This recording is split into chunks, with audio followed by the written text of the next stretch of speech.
मैं ऐसे तमाम मुसलमानों को बोलता हूँ या मुस्लिम नेताओं को बोलता हूँ कि भैया मुगलों से आपकी कोई रिश्तेदारी नहीं थी। ये जो आक्रांता हमारे यहाँ करके गए उसमें आपका कोई भला नहीं है।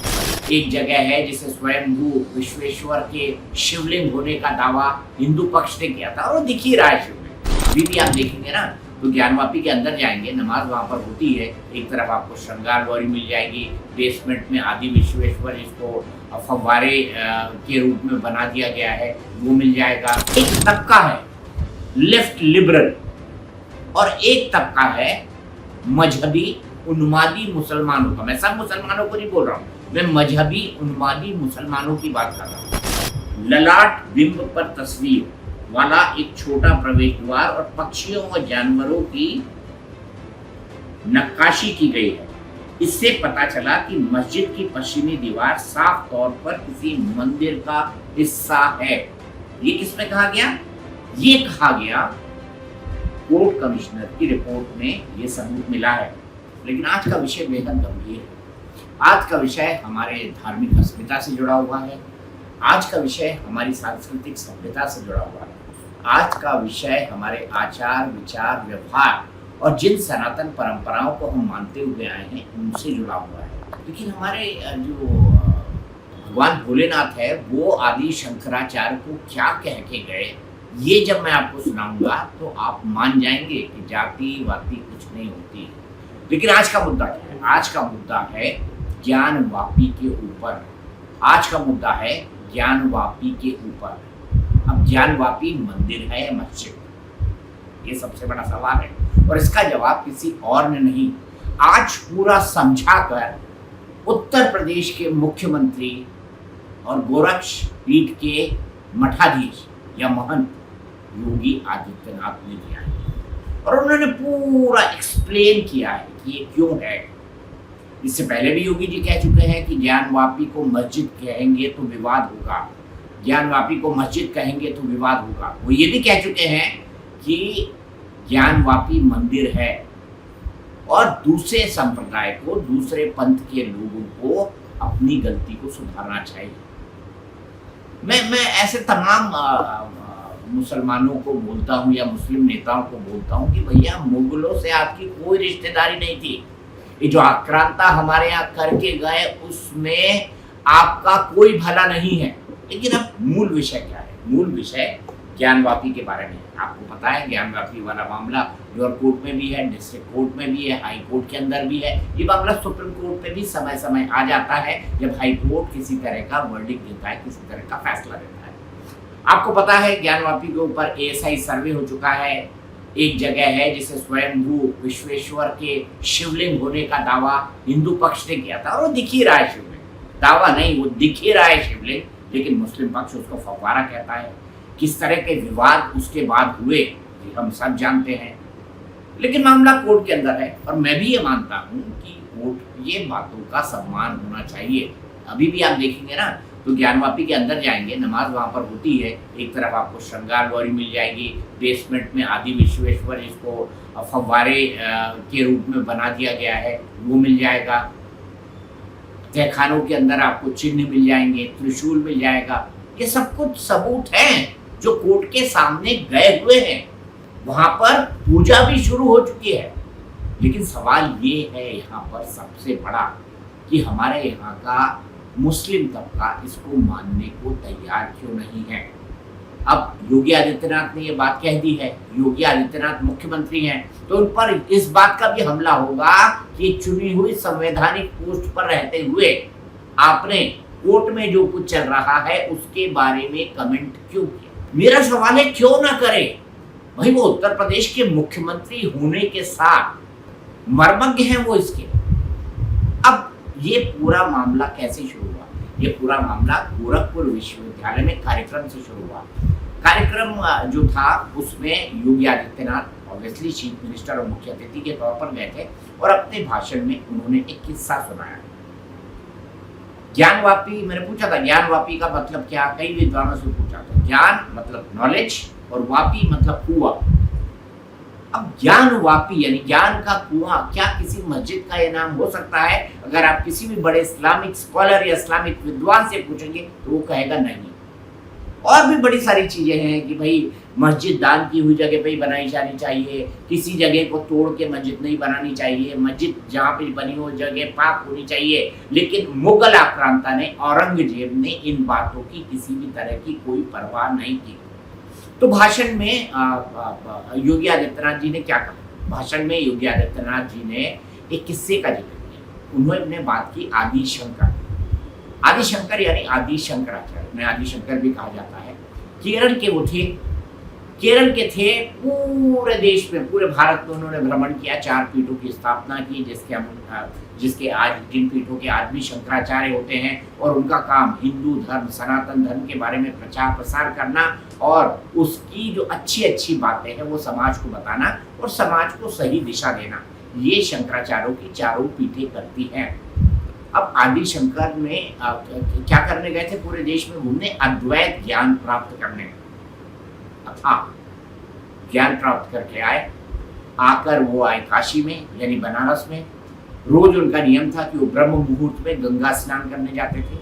आदि शंकर गंगा स्नान करने गए और जब वो गंगा स्नान करने जा रहे थे तब भगवान विश्वनाथ यानी भगवान शंकर को लगा कि इनकी परीक्षा लेनी चाहिए। और ऐसे में जो सबसे शूद्र व्यक्ति होता है, सबसे अनटचेबल जिसे कहा जाए, शूद्र तो नहीं कहूंगा, अनटचेबल, जिसको मानते हैं ना, इसको छुआ तो देखो मेरा धर्म भ्रष्ट हो जाएगा, या इसको छू लिया तो ऐसा हो जाएगा, जो बाद में छुआछूत। तो उन्होंने उसका भेष किया, भगवान शंकर ने उसका भेष किया, भगवान विश्वनाथ ने उसका भेष किया और जाकर वो आदि शंकर के सामने खड़े हो गए। आदि शंकर ने उन्हें देखा, उनको लगा यार ये तो गड़बड़ हो गई, माफ कीजिएगा इस शब्द का इस्तेमाल किया, ये तो गड़बड़ हो गई। उन्होंने उससे कहा चलो हटो हटो। इतना जब उन्होंने बोला उसके बाद मैं आपको कोट करके सुनाता हूँ कि मैं कोई गलती नहीं करना चाहता हूँ कि एग्जैक्ट उन्होंने क्या कहा।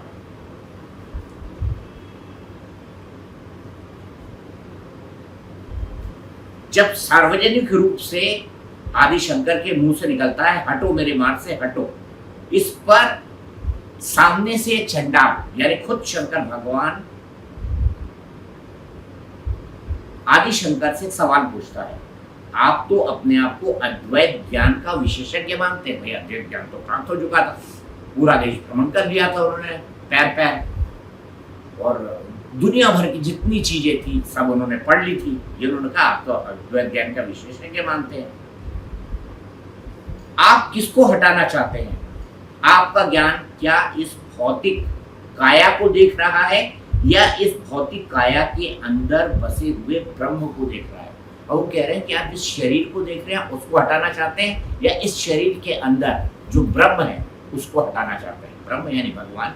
हम ये मानते हैं ना, हमारे यहाँ माना जाता है कि हर इंसान के अंदर कहीं ना कहीं भगवान बसते हैं किसी न किसी रूप में। तो क्या आप उस ब्रह्म को हटाना चाहते हैं?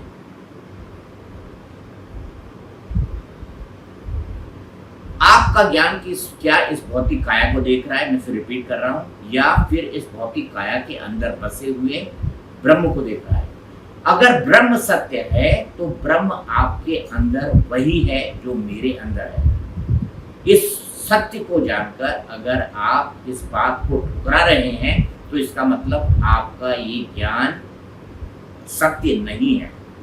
अब इतनी बड़ी बात उन्होंने कर दी, क्या बात कही कि आप मेरे अंदर जो ब्रह्म है आप उसको अंदर नहीं देख रहे, मेरी भौतिक काया को देख रहे हैं, मेरे एक्सपीरियंस को देख रहे हैं। भौतिक काया का मतलब यही हुआ कि जिस हिसाब में दिख रहा है, चंडाल कैसा दिखता है आपको पता है ना।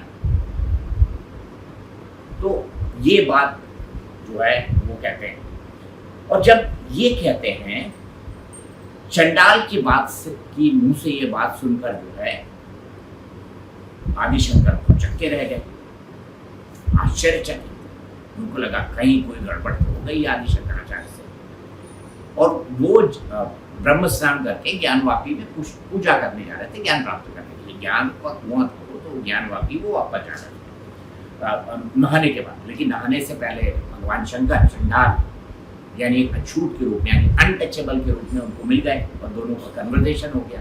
कि आप मेरी काया को देख रहे हैं या मेरे अंदर के ब्रह्म को देख रहे हैं। अगर आप सिर्फ मेरी काया को देख रहे हैं यानी मेरे अपीयरेंस को देख रहे हैं तो आपका ज्ञान जो है अधूरा है, सत्य नहीं है।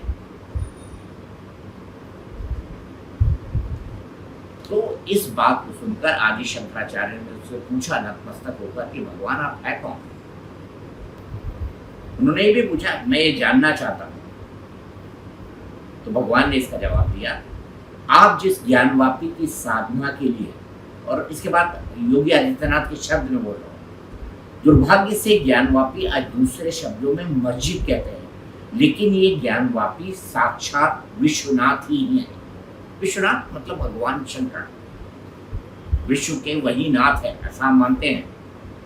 जिस ज्ञानवापी की उपासना के लिए आप केरल से चलकर आए हैं, मैं उसका साक्षात स्वरूप विश्वनाथ हूं।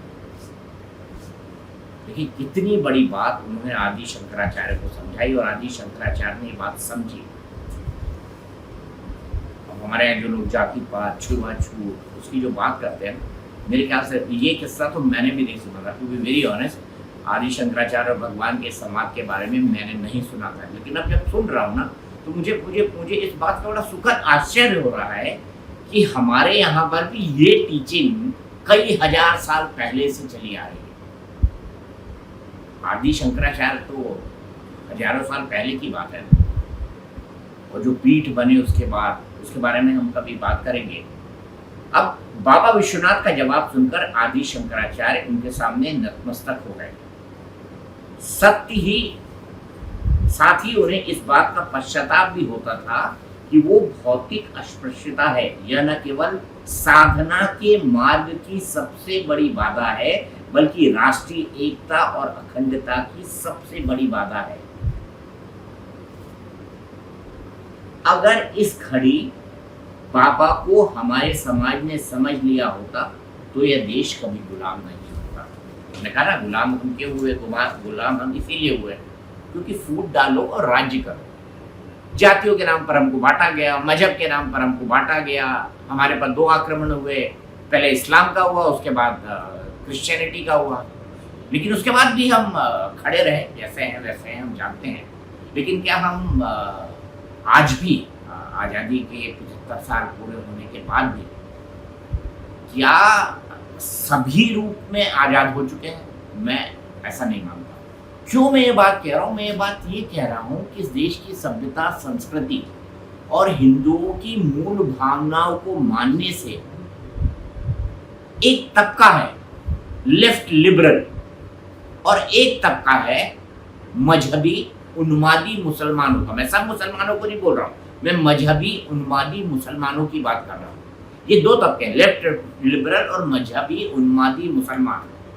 हमारा इतिहास इसलिए मिटाया गया क्योंकि हमारे इतिहास में सब कुछ था, और जब मिट जाएगा तो कहने के लिए कुछ रहेगा नहीं ना। लेकिन फिर भी थोड़ा थोड़ा बचता रहा, और आज हम उसको फिर से नए ढंग से उसको जीवित करने की कोशिश कर रहे हैं।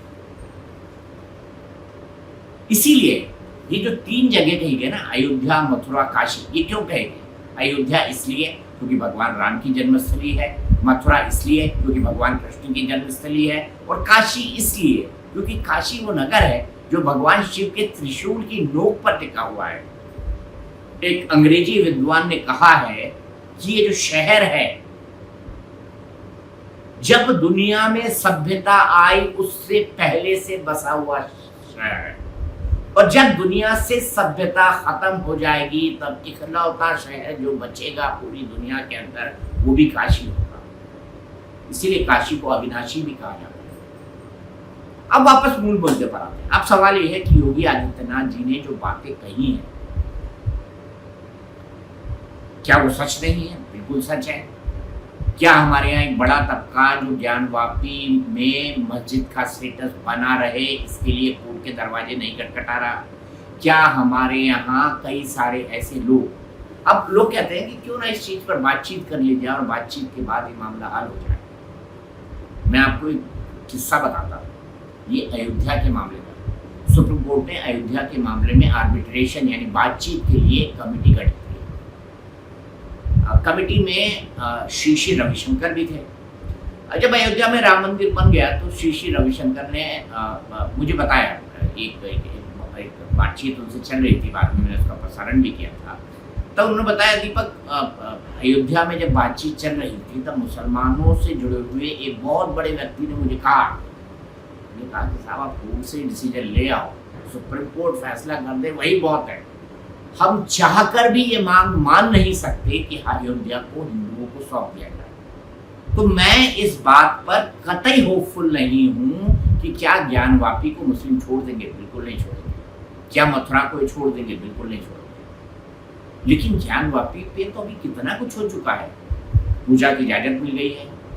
1991 में प्लेसेस ऑफ वर्शिप एक्ट आया। प्लेसेस ऑफ वर्शिप एक्ट क्या कहता है?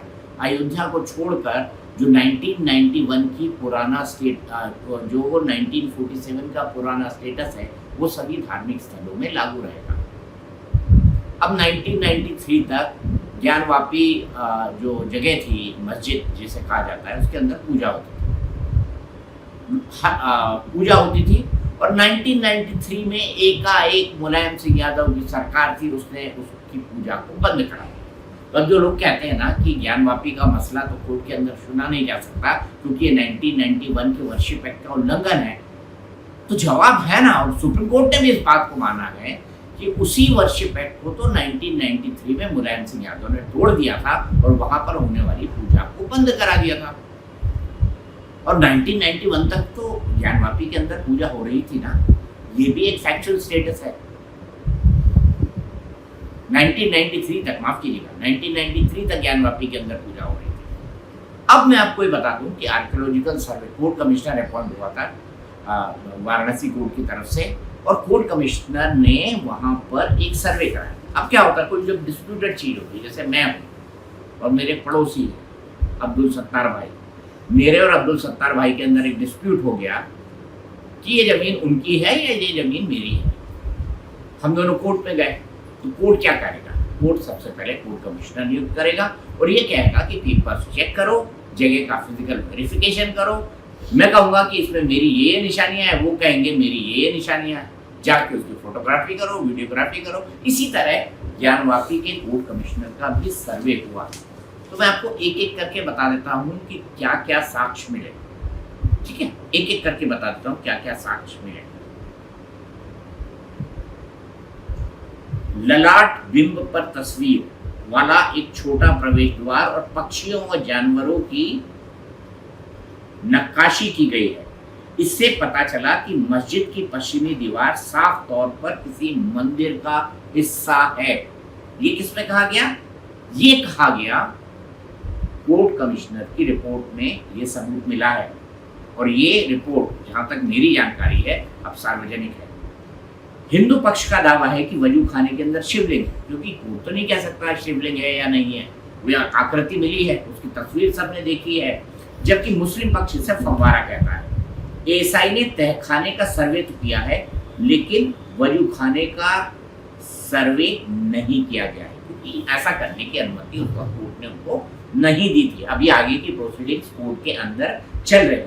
एएसआई की रिपोर्ट के मुताबिक मस्जिद के पूर्वी हिस्से में जो तहखाने बनाए गए हैं, उसे बनाने के लिए मंदिर के स्तंभों और कॉलम का इस्तेमाल किया गया है।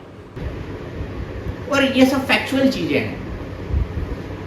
लेकिन मैं आपको यहाँ पर बता दूं, इसी तरह S2 नाम के एक तहखाने में गिट्टी के नीचे दबी हुई हिंदू देवी देवताओं की मूर्ति बरामद हुई है। कहाँ पे बरामद हुई है?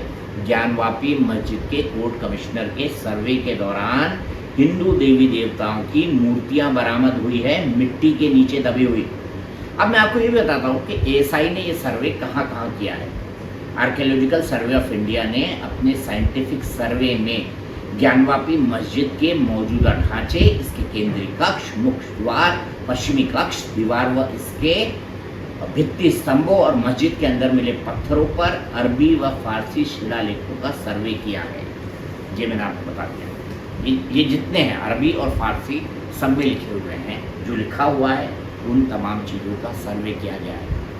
ये और साथ ही साथ जो देवनागरी है उसका भी सर्वे किया गया है।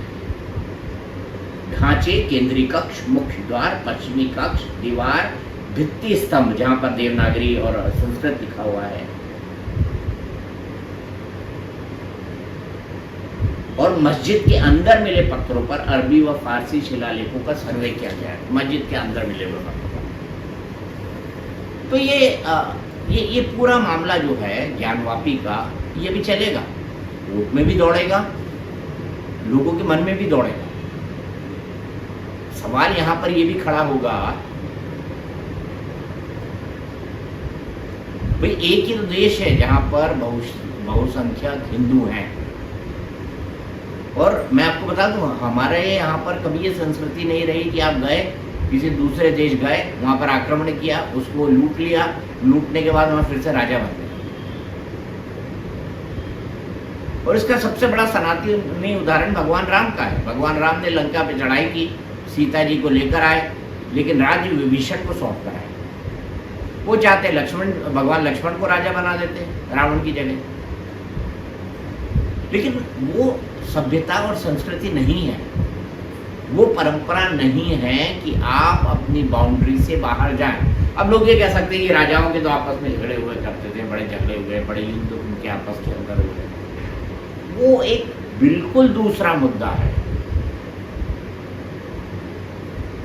लेकिन क्या एक सिविलाइजेशन को खत्म करके, एक सभ्यता को खत्म करने के लिए, एक धर्म को खत्म करने के लिए, उस धर्म से जुड़े हुई बातों को खत्म करने के लिए क्या हुआ इस तरीके का? नहीं हुआ ना।